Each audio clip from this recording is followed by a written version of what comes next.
I gave you my heart.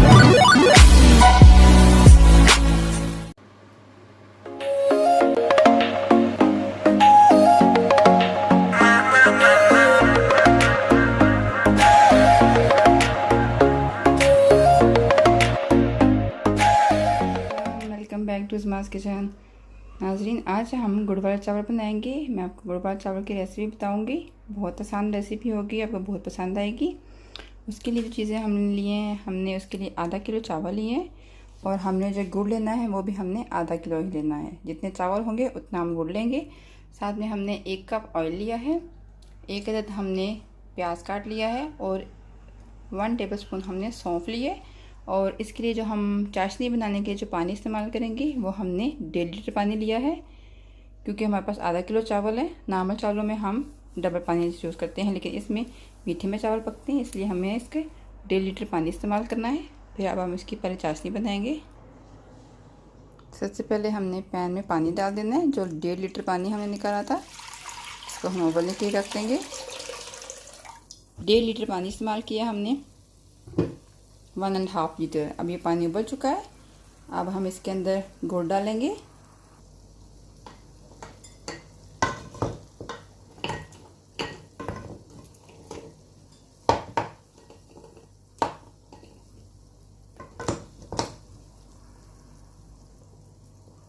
और साथ ही हमने जो सौंफ ली थी वो भी हम इसके अंदर डाल देंगे और फिर हम इसको पकने के लिए छोड़ेंगे।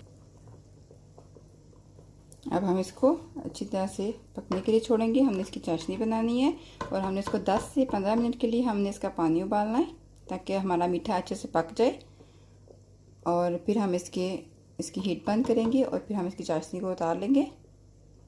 और इसके लिए पानी जो मैंने आपको बताया, मैंने जो नमकीन चावल में बनाते हैं हम पानी डालते हैं, उसमें हम आधा किलो चावल में 1 किलो पानी डालते हैं। लेकिन जो मीठे चावल बनेंगे इसलिए हमने इसमें 3 गुना पानी इस्तेमाल किया है। हमने 1.5 लीटर पानी इस्तेमाल किया है, क्योंकि इसको जब हमने चाशनी पकानी है उसमें भी इसका पानी थोड़ा कम होगा, और जब हमने बाद में दम पे रखना है उसमें भी हमने थोड़ा पानी रख के फिर दम देना है, इसलिए हम इसमें पानी थोड़ा ज़्यादा इस्तेमाल करते हैं।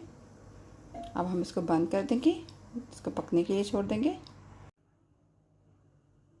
देखिए हमारी चाशनी अच्छे से पक चुकी है। अब हम इसको छन्नी के साथ अच्छी तरह छान लेंगे, क्योंकि गुड़ के अंदर थोड़े से ज़र्रात होते हैं। और सौंफ भी हम निकालेंगे, क्योंकि सौंफ का टेस्ट जो पानी में ऑलरेडी आ चुका है।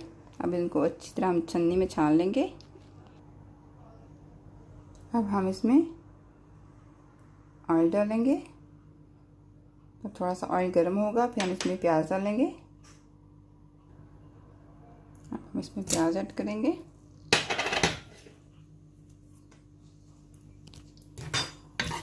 इसको हम अच्छी तरह से इसमें फ्राई करेंगे। देखिए हमारे हम इसको प्याज़ों को तड़का लगाएंगे गुड़ वाले चावलों के लिए, इसलिए हमने इसको प्याज़ों को हल्का हल्का सा ब्राउन करना है। हम इसको थोड़ा और पकाएंगे। अब हमारे प्याज ब्राउन हो गया, हम इसका तड़का लगाएंगे। थोड़ा सा हमने इसमें पानी ऐड करके हमने इसमें पानी डाला है। अच्छा तो हमने इसका कलर बना लिया। बहुत ज़्यादा हमने प्याज ब्राउन नहीं करने, हमारा फिर आपको ब्लैक वाली प्रॉब्लम में आएगा। इस तरह से आपको बहुत अच्छा कलर आएगा। अब हम इसके अंदर जो हमने चाशनी बनाई थी वो हम ऐड कर देंगे।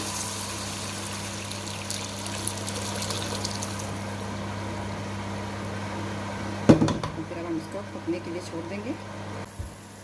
हमारा पानी अब अच्छे से पक गया है। जो हमने तड़का लगाया था अच्छे से उबाल आ चुके हैं। और हम इसके अंदर अपने चावल ऐड करेंगे। चावलों को हमने 1-1.5 घंटे तक कम से कम हमने भिगोया है। आप 2 घंटे भी भिगो सकते हैं, क्योंकि आपके चावल जितने अच्छे भीगेंगे उतने ही ज़्यादा अच्छे पकेंगे। और हम इसको उबलने के लिए छोड़ देंगे।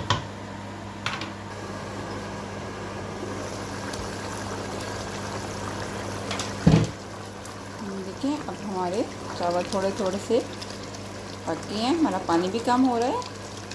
अभी हम इसको थोड़ी देर के लिए और पकाते रहेंगे, ताकि चावल अच्छे से हमारे गल जाएं। हम चावल चेक करेंगे अपने।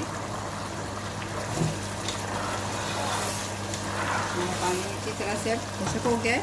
और इसमें आपने ध्यान रखना है कि इसमें आपने पानी बिल्कुल ख़त्म नहीं करना, थोड़ा सा आपने इसमें पानी छोड़ना है, क्योंकि चावल इसी में अच्छे से गलेंगे ये मीठे चावल है, मीठे के अंदर चावल थोड़ी देर से गलता है, इसलिए हमने इसके अंदर तकरीबन इतना सा पानी हमने इसमें रखना है तो इसको दम आए। हीट स्लो कर देंगे और फिर हम इसको दम पे रखेंगे। अब हम चावलों को दम पे रखेंगे। दम पे रखने से पहले मैं आपको बताते चलूँ, ये हमने जाली इस्तेमाल की है, इसके ऊपर हम दम पे रखेंगे, क्योंकि अक्सर लोगों की शिकायत होती है कि हमारा ज़रता और मीठे चावल नीचे लग जाते हैं। इससे आप देख सकते हैं हमारा जो हमारा देश का है वो काफ़ी ऊंचा है, इससे आपके मीठे चावल जलेंगे नहीं और बहुत अच्छा दम आएगा। अब हमने इसको दम पे रख दिया है, 15 से 20 मिनट इसका दम थोड़ा लंबा रखते हैं। देखिए नाज़रीन, हमारे गुड़ वाले चावल तैयार हो चुके हैं, बहुत ही डिलीशियस, बहुत ही मज़ेदार बने हैं। आप देख सकते हैं किस तरह अच्छे खिले खिले और बहुत ही मज़ेदार चावल बने हैं। उम्मीद करती हूँ आपको मेरी रेसिपी बहुत पसंद आई होगी। मेरी इस वीडियो को शेयर ज़रूर कीजिएगा, लाइक सब्सक्राइब करना मत भूलिएगा। इंशाल्लाह बहुत जल्द आपसे दोबारा मुलाकात होगी। अल्लाह हाफिज़।